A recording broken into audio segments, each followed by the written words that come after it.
Hi, I'm Dorothy Gibbons, CEO and co-founder of The Rose. This man wrote the book on how to be an advocate. James Gray influenced so many policy changes, and he's here today to tell us why our voice and our story is probably the most important weapon we have in the fight against breast cancer. Let's talk about your breast. A different kind of podcast presented to you by The Rose, a breast center of excellence and a Texas treasure. You're going to hear frank discussions about tough topics, and you're going to learn why knowing about your breast could save your life. Join us as we hear another story and we answer those tough questions that you may have.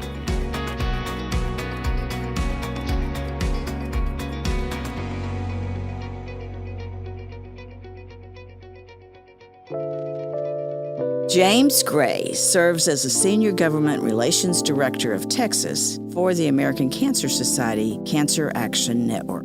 My primary responsibility is to be the lead lobbyist in Texas at the local, state, and federal level. The way I do that is to build relationships with elected officials, and then we use science to kind of drive our legislative agenda. And there are a lot of issues that we can get involved in, but science has to be there to help us shape our policy, and then put those issues in front of elected officials to see who might be interested in being a lead sponsor for our legislation. And then what we do is we build a campaign. So we work with coalitions, we do a lot of media advocacy, and we kind of build these kind of multi-layered campaigns to support that elected official as they move a piece of legislation through the legislative process. James taught me everything I know about advocacy. In fact, he's even dragged me to Austin on a couple of occasions to give testimonies on behalf of The Rose. You and I remember the days when the Texas legislature had the Texas Cancer Council, which was funded at about $2 million every 2 years. So we went from $2 million every 2 years to $600 million to fund the Cancer Prevention and Research Institute of Texas, which now puts Texas as the second largest funder of public cancer research in the entire world. And part of that money goes to cancer prevention, which certainly supports the work that you're all doing. But yeah, both of us have seen significant change. And it's really, I think, important to understand that, that all that can go away. So my job is really focused on making sure that what the state did in 2007 in creating the Cancer Prevention and Research Institute of Texas continues to be a priority for the state. And that is so true, James. We call it CPRIT, but it's shortened from the Cancer Prevention Research Institute of Texas. So it has been such a game changer. Before CPRIT came into play, we were dependent on the kindness of the generosity of individuals. We had to ask doctors to help us find treatment. We went from serving a 7-county area to a 43-county area because of CPRIT's funding. And they are all about focusing on cancer prevention, all about providing services. CPRIT is something that no other state in the U.S. has. You can't overstate to your listeners enough that this is a state agency. This is a state agency, which means the state legislature created this because they understood how important it was for them to play a leadership role in fighting cancer, and not just through research, just through prevention, not just through education, but kind of a multi-layered strategy to fight cancer in the state of Texas. And the impact has been significant. Because of CPRIT, The Rose is able to serve 1,500 women a year. And that service includes mammograms and ultrasounds and biopsies, all the things that women need to figure out if they really are dealing with breast cancer. James, what are some of the biggest challenges that the state of Texas faces, especially when it comes to health care?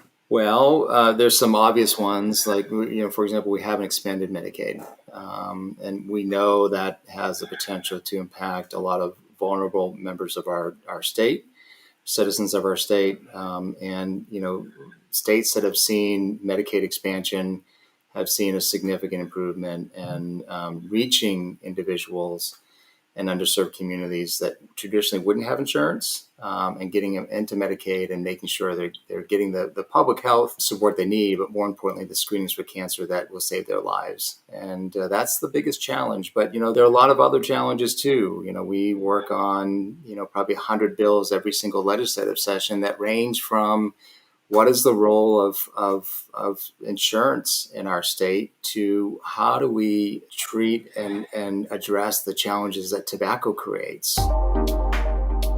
Most folks don't know that Texas has the highest rate of uninsured people of any state in the United States. This is one of the reasons why it's so important, especially in the areas that we serve. Houston and the eastern area of Texas is so important to allow us to be able to reach those people.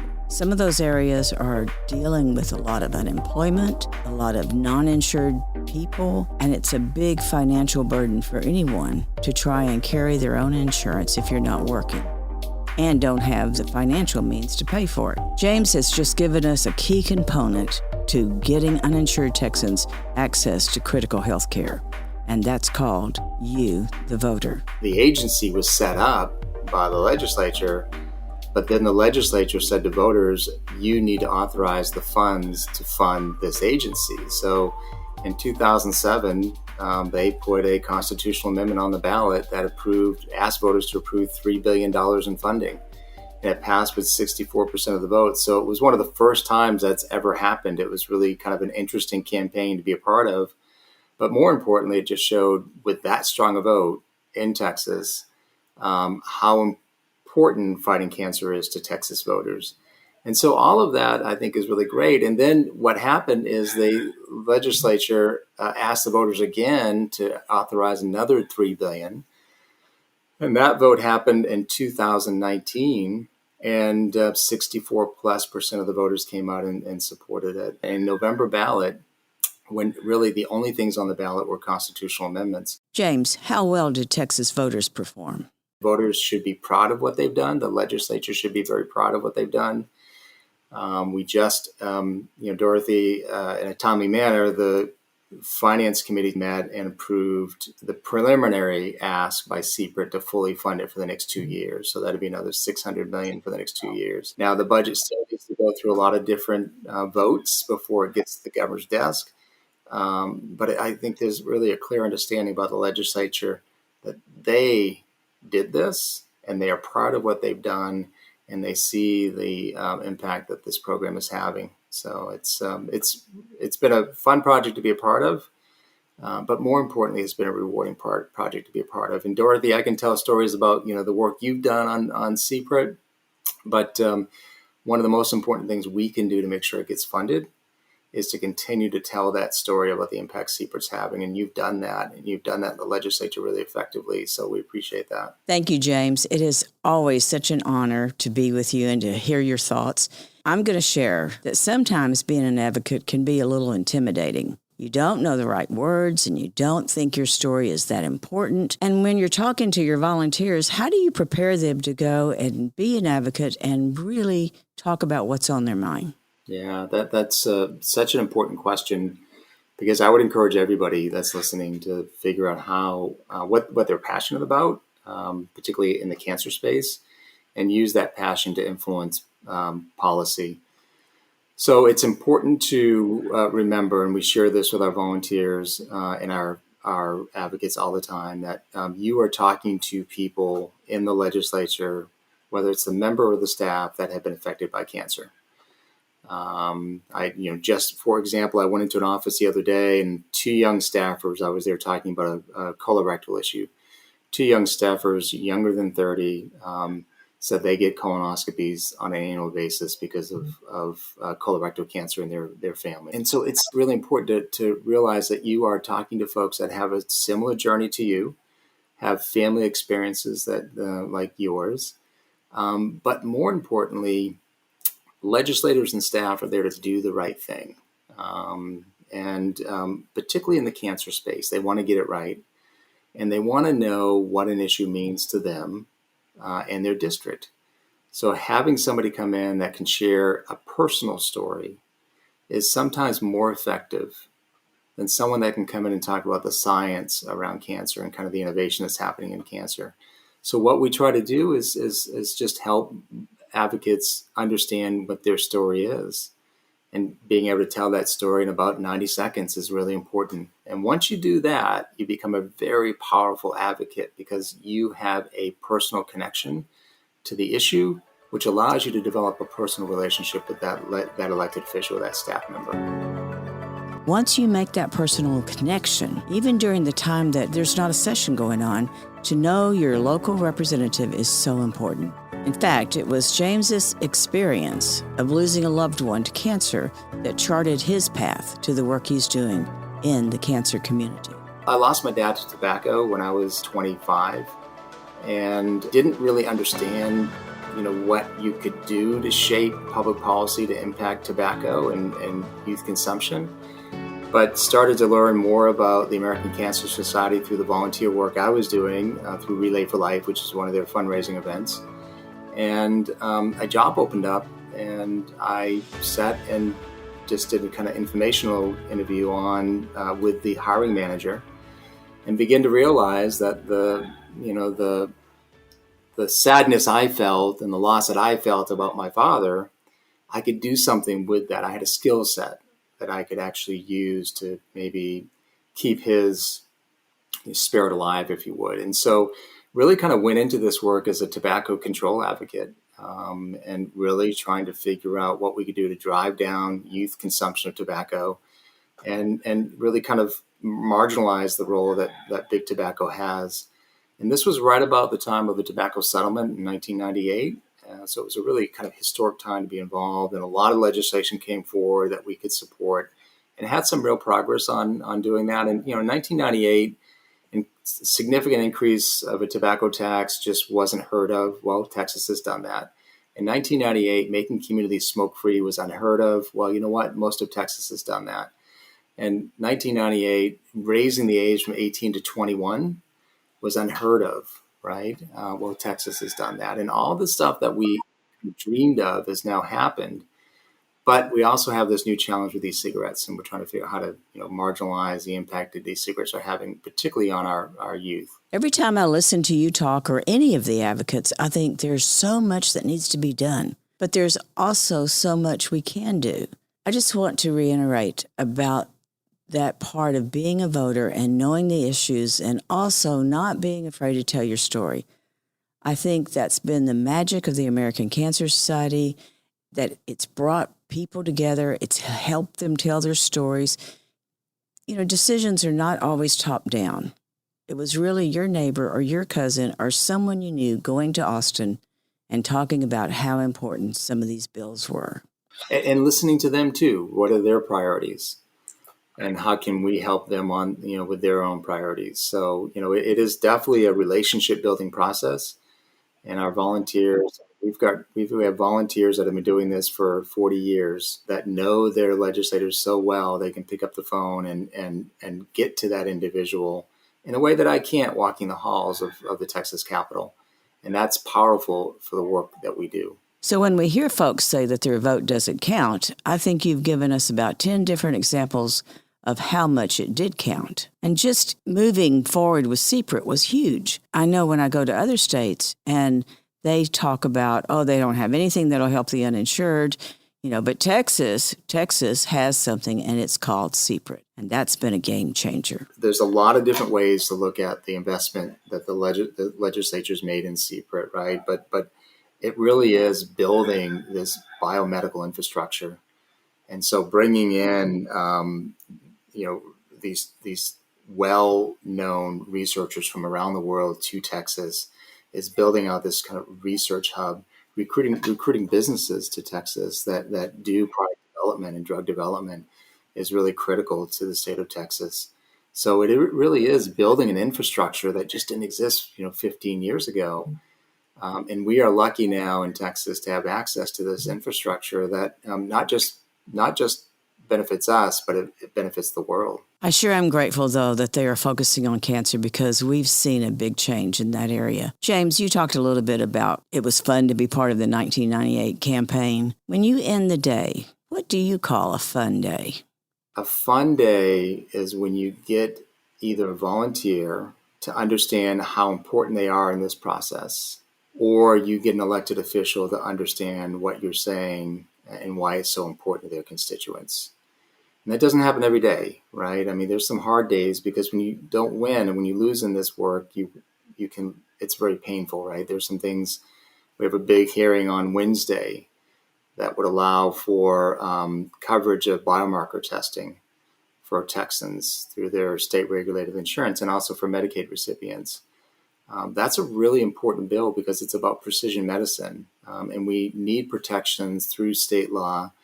But if you don't get it passed, there'll be some folks that won't benefit from biomarker testing. And biomarker testing is really where we are going in the treatment of this disease, the treatment of cancer.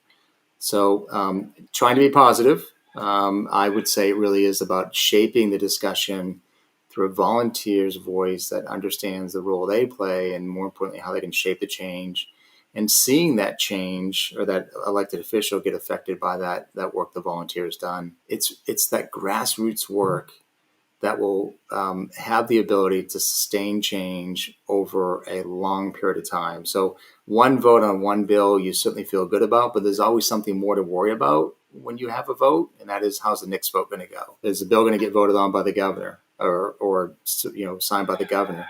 Once it's passed, you have to worry about getting the rules written to make sure the law actually is put into practice the way you intended it to be practiced, right?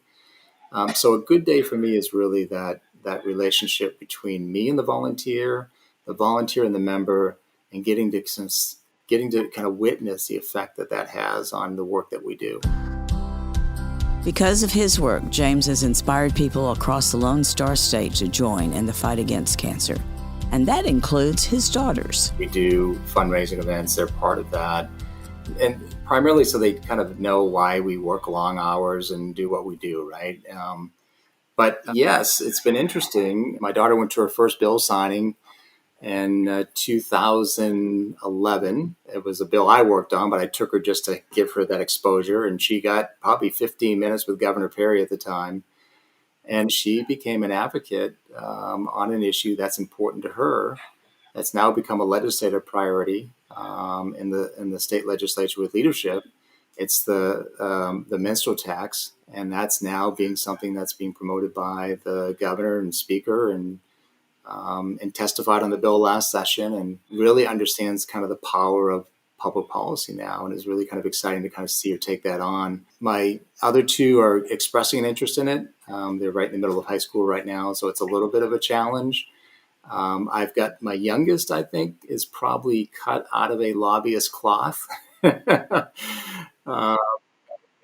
I think if she ever moved in this direction, would probably thrive as a lobbyist, depending on the issue, I guess. But it's been fun to kind of expose them to this, and then more importantly, watch them kind of shape their own actions. What a great experience for your oldest one. And for her to be involved right now, that's incredible. I guess that's really another message to our listeners. You can't start too young. People know what they're passionate about. They know what really resonates in their soul. And when it does, they need to go after it. It's really easy for youth to be advocates right now. The pandemic shaped the virtual opportunities in a way that opens up a lot of advocacy avenues for young people. So I think it's really exciting to kind of see my kids find some of this stuff, and then more importantly, kind of jump in and try to figure out how they can use it to their advantage. So there are a lot of opportunities for young advocates that didn't exist 40 years ago.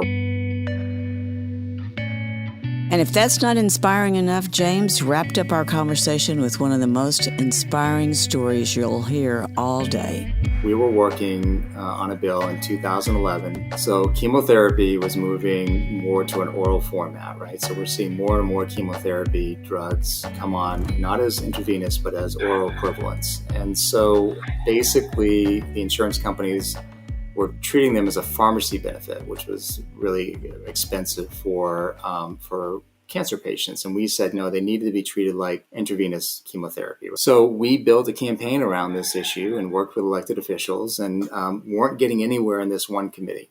And so we found a woman that owns a salon in a community in Central Texas who had a very real oral chemo story to tell. And she went before the committee meeting and told the story. And basically, the committee chair gabbled out like, this isn't going to happen, and this committee chair was notorious for not letting bills like this pass. Well, within 5 minutes, the chief of staff of this committee member, of this committee chairman, came down and said, "Oh my God, Chrissy, is that you? I haven't seen you since high school. I didn't know your story. I can promise you this bill will be out of committee tomorrow." So what was a no became a yes because of the personal connection that this woman didn't even know she had, but she wouldn't have known she had it unless she went in and told her story with the chief of staff of this particular office. And he understood why it was so important as soon as he saw her and as soon as he heard that story. I can't do that as a lobbyist, but you can as patients, as survivors, as caregivers, because you know the journey that you've been on, and that journey needs to be shared because it can shape the outcome of our legislative agenda in a really positive way. Wow, that is such a great story. I really appreciate everything you've shared with us. We need more of those in this world and appreciate you for the commitment. James, thank you for being our advocate. It means so much to the women that we're trying to take care of. Well, Dorothy, thank you. And I have a lot of Dorothy stories to tell about the work that you've done to shape public policy. So we'll save that for another time. But thank you for having me on. Thank you for joining us today on Let's Talk About Your Breasts. This podcast is brought to you by The Rose. Visit therose.org to learn more about our organization. Subscribe to our podcast, share episodes with friends, and join the conversation on social media using hashtag Let's Talk About Your Breasts. We welcome your feedback and suggestions. Consider supporting The Rose. Your gift can make the difference to a person in need. And remember, self-care is not selfish. It's essential.